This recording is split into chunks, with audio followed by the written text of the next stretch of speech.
Bonsoir. Vous avez vu, pardon.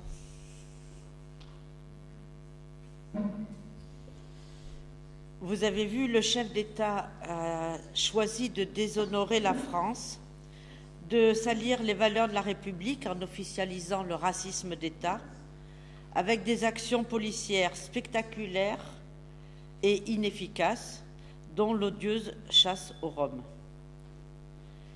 Nous sommes devant un recul des droits fondamentaux de notre Constitution, comme le droit du sol, l'égalité, les libertés publiques. Nous sommes passés du pays des droits de l'homme au pays des droites contre l'homme. Des millions de citoyens français ne se reconnaissent pas dans le pouvoir indigne et le monde, lui, ne reconnaît plus la France.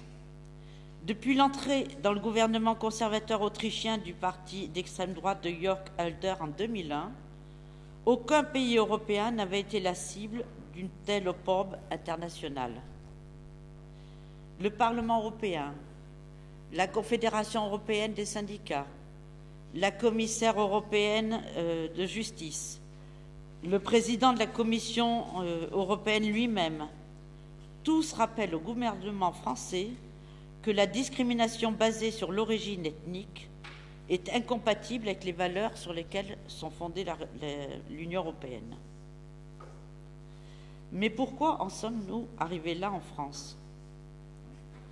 Au printemps dernier, le gouvernement français et le président se sont retrouvés acculés sous la poussée de la contestation et du rassemblement populaire contre la réforme des retraites, jusqu'à la puissante journée du 24 juin.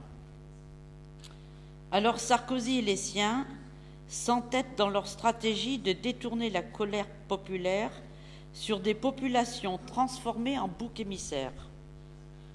Roms, gens du voyage, sans-papiers, Français nés de parents étrangers, parents dont les enfants sont en difficulté.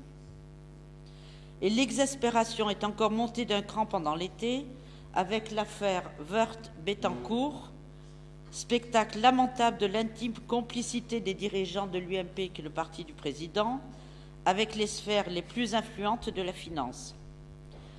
Dit autrement, ceux qui nous demandent de sacrifier notre retraite se révèlent au grand jour être que des commis zélés des grands intérêts du capital.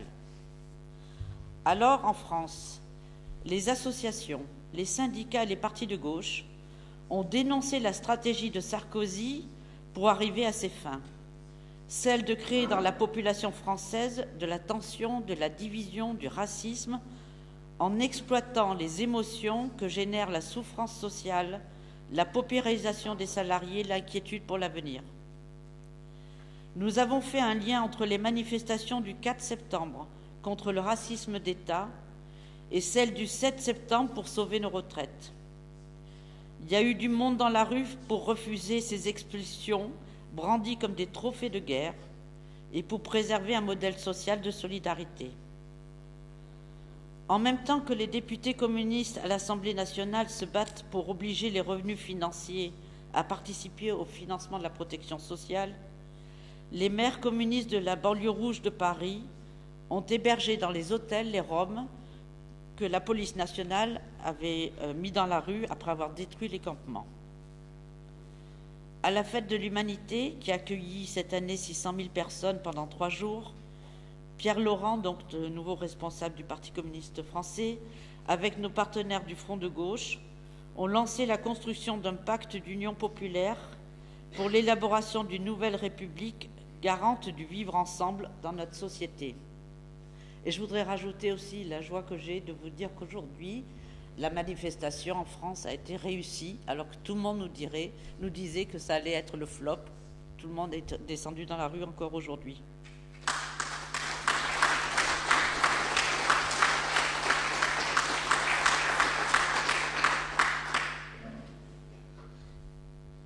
Depuis 3 ans, ce pouvoir s'est seulement occupé de la sécurité, des dividendes, des marchés financiers, de la libre circulation des capitaux, celle des fortunes bien à l'abri du bouclier fiscal. La guerre que mène ce pouvoir, c'est la guerre sociale contre l'ensemble du monde du travail, contre les droits des femmes, premières visées par les inégalités sociales, contre les jeunes condamnés à la précarité et assimilés à une classe dangereuse parce qu'ils vivent dans des quartiers populaires. Une guerre qui consiste désormais dans toute l'Europe à faire payer au peuple la crise du système capitaliste mondialisé. C'est ce que les dirigeants européens, Sarkozy en tête, ont décidé les 9 et 10 mai dernier à Bruxelles. Super austérité pour les peuples, soutien relancé au marché financier et démocratie mise sous tutelle de la Commission européenne et d'une certaine façon du FMI. Ils n'ont tiré aucune leçon de la crise, ils nous dirigent tout droit vers de nouvelles rechutes encore plus dramatiques. Dans les années proches, des migrations dues au dérèglement climatique va s'ajouter à la population errante parce que le capital n'en a pas besoin pour ses profits. Le pire scénario de sortie de crise serait celui du repli nationaliste, autoritaire et xénophobe, un peu partout en quête de boucs émissaires. Nous voulons trouver des solutions pour une vie meilleure pour les peuples européens, notamment pour les Roms. Nous avons des batailles d'idées à mener pour faire changer le rapport de force. Je vous en propose 3. D'abord, faisons grandir l'idée qu'il y a beaucoup d'argent mal utilisé, car pour maintenir l'euro fort, les élites européennes ont siphonné le monde du travail et les profits du capital ont fortement augmenté. Le budget européen doit être transparent et être prioritairement utilisé pour réduire les inégalités entre pays. La Banque centrale européenne ne doit plus passer par les banques et fonds de pension pour prêter au pays, mais doit créer de la monnaie pour développer l'emploi. Cette demande fait consensus chez beaucoup de progressistes depuis la crise grecque. Et le changement du rôle de la Banque centrale européenne, banque indépendante des États mais fortement dépendante des marchés financiers, est le bout par lequel nous pouvons reprendre une nouvelle architecture des institutions européennes, ce qui est notre identité en tant que parti européen. Le 29 septembre est une journée de manifestation syndicale européenne contre les plans d'austérité pour satisfaire les marchés financiers.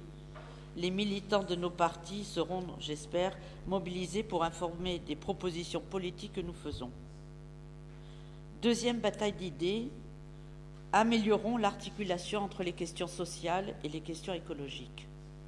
Cette question peut diviser la gauche dans les temps qui viennent. Exemple, au Forum social européen d'Istanbul en juillet dernier, il y a eu refus de certains écologistes de soutenir la manifestation du 29 septembre, car le mot d'ordre est « pour l'emploi et la croissance », et il y avait désaccord sur le mot « croissance ». Pourtant, les syndicats avaient précisé dans leur tract du 29 qu'ils voulaient une politique industrielle européenne avec un bas niveau de CO2. Le congrès du PGE va faire des propositions pour un nouveau mode de développement. Nous aurons à poursuivre ce travail dans les années à venir.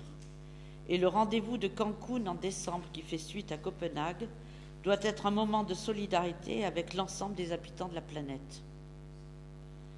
Enfin, troisième bataille, apprenons à construire des luttes solidaires en Europe. Car nous sommes devant un défi. Nous devons transformer la résignation que nous voyons autour de nous en résistance et la révolte en construction politique pour les transformations progressistes, sinon la colère des citoyens peut dévier sur d'autres voies. Nous devons nous réjouir de chaque victoire dans une entreprise, dans une ville, dans une collectivité territoriale, dans un pays, car c'est un recul infligé à la logique du capital inscrit dans les traités, donc utile à tous. Et ça, chaque parti du Parti de la gauche européenne met toutes ses forces à ce niveau-là. Mais la coordination renforcée ces derniers temps des politiques néolibérales imposées au peuple à l'échelle de l'Union européenne nécessite que les forces progressistes construisent des actions communes pour la résistance et l'alternative en Europe afin de garantir l'émancipation de chaque habitant qui a choisi d'y vivre.